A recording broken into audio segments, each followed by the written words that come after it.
que o problema na coluna foi causado por essa postura. Entendi. Quando a gente fala de postura, Vitor, a gente tem em mente que a postura certinha tem que ficar aqui com a coluna ereta. Não, a postura certa sempre vai ser a próxima. Ou seja, eu posso estar aqui inclinado e está tudo bem, desde que eu não passe muito tempo aqui. Daqui a pouco eu vou ficar nessa posição e está tudo bem. Entendi. Só não pode ficar na mesma postura, a postura errada, né? Que o pessoal considera errada por longo período. Entendi. Então, trabalhar de maneira errada o dia todo, imagina. Realmente vai estar gerando sobrecarga na coluna em regiões que não era para ter sobrecarga. Né? Então, vai gerar problema. Mas não tem isso de dizer, a postura certa é essa daqui. Não tem. Mas não existe não uma postura correta, por exemplo, até lá no Pilates mesmo. A gente trabalha muito postura, né? Para não ter lordose e tal, você deixar a coluna alinhada, o ombro para baixo, não sei o quê. Isso não faz sentido, então? Não, isso faz sentido. Eu digo assim, a postura certa de você estar a todo momento, não, que eu tenho que ficar na postura certa. Não, é relativo. Mas que a postura certa existe, existe. Entendi. Mas não é algo 100% tem que ficar assim, não. E como é que corrige postura? Porque tem certos problemas na medicina, né? Na área médica, que na minha cabeça nunca tem solução. E uma delas é postura. Ninguém nunca disse, ó, isso aqui resolve o problema de postura. Sempre você tem que se policiar, não sei o quê. Existe alguma coisa que corrige postura ou não? Aí quando a gente A entra... galera diz musculação. Pilates corrige. Pode ser. Mas é um negócio tão vago, entendeu? Assim, é bem vago, né? Eu entendo. Correção postural, ela tem que se levar em consideração vários fatores. O fator biomecânico é um deles. Então, a gente tem que avaliar o paciente como um todo, né? Aquela avaliação postural. Então, a gente vai ver regiões que estão hipomóveis e regiões que têm um excesso de mobilidade. Então, o indivíduo que é muito cifótico, ele tem pouca rigidez torácica, né? Aquele paciente mais curvado. Então, consecutivamente, ele vai ter um excesso de mobilidade na região cervical ou na lombar. Hipomóvel é falta de amplitude, de flexibilidade? Isso, falta de amplitude, de flexibilidade. Então, é um paciente mais travado, né? Digamos assim, mais travado. Então, ele tem pouca flexibilidade e pouca mobilidade. Isso daí, quando se trata de postura, é ruim. Porque isso daí vai estar gerando outros problemas. Por exemplo, uma região hipomóvel na região lombar ou na cervical. Então, pensa aqui está rígido. Vai ter muito movimento na cervical. Então, o pescoço, teoricamente, vai para frente. Ou a lombar ela vai fazer um excesso de lordose. Ou seja, vai fazer uma hiperlordose. Né? Então, isso aí, tudo que é excesso, é ruim. Para resolver isso aí, por exemplo, como é que tu chama isso aqui? Cifose? A cifose é uma hipercifose. A cifose a gente tem. Na coluna a gente tem regiões que tem curvaturas fisiológicas, que a gente chama. Que é a lordose cervical, cifose torácica, lordose lombar e cifose sacrococcígea. Então são regiões da coluna.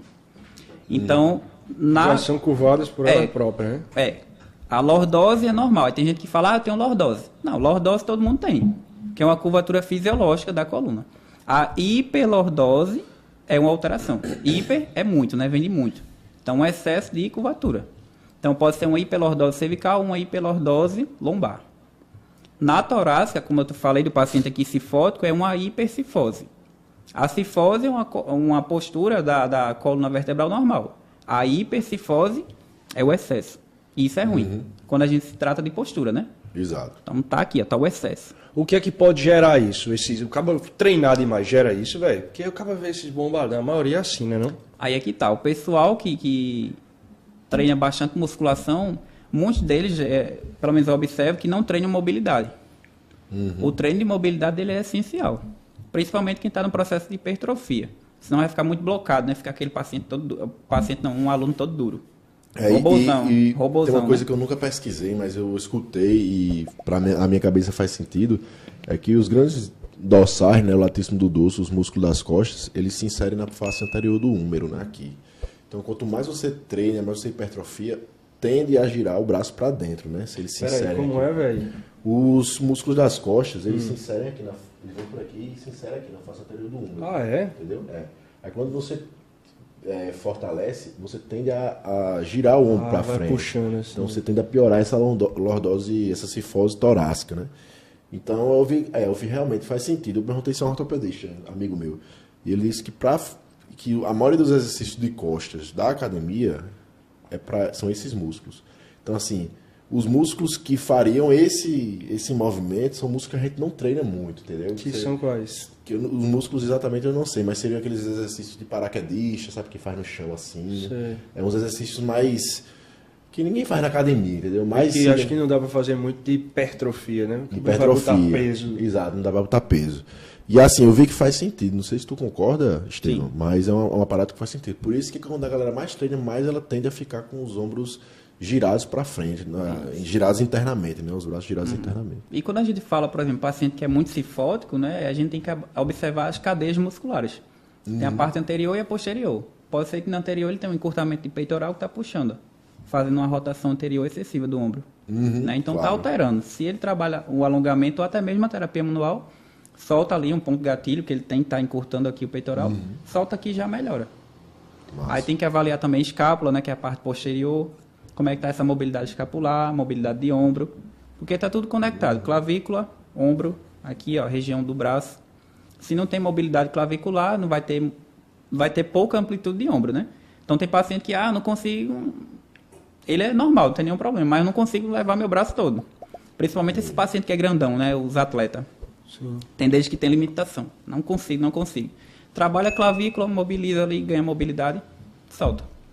Então a gente vê que há diversos fatores que podem levar a essa alteração postural, né? Então a biomecânica é um dos pontos que a gente tem que avaliar muito no indivíduo.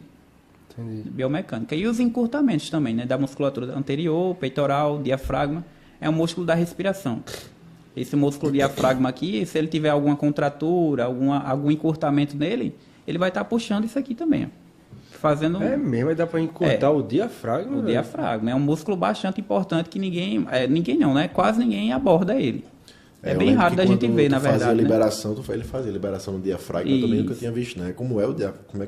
O diafragma ele fica aqui, ó. O músculo da respiração é um dos principais, né? Além do pulmão, mas é um músculo que fica aqui, é o formato de cúpula. No Vitor eu trabalhava bastante o diafragma, porque o diafragma, as fibras dele se inserem lá na coluna lombar, então no final da coluna. Então ele é uma cúpula assim. Vai até o final da lombar, ali L3, L4, mais ou menos, o início da lombar, né?